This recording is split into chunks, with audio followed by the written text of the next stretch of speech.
A bőr rugalmasságának elvesztése a 30-as éveikben kezdődik, és a folyamat egyre inkább felgyorsul az 50-es éveinkben. Az időben elkezdett helyes bőrápolással azonban látványosan lelassíthatjuk a szarkalábak, ráncocskák megjelenését.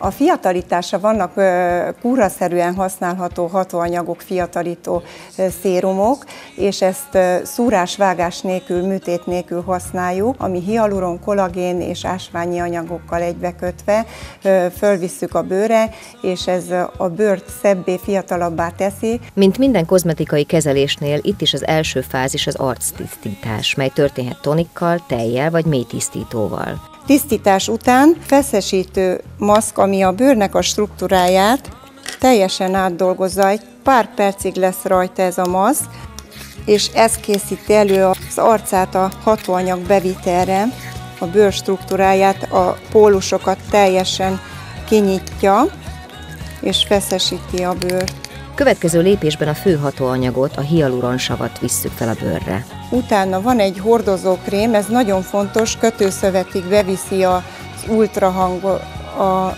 hialuront meg a kollagént, utána a krémből egy picit ráteszünk, és ez a hordozókréme az anyagnak, és utána kezdhetjük a hialuron bevitelt az ultrahangképpel, ami fényterápiával van ötvözve, és ennek segítségével juttatjuk be a kötőszövetig az anyagot, a hialuront, kollagént, meg az ásványi anyagokat.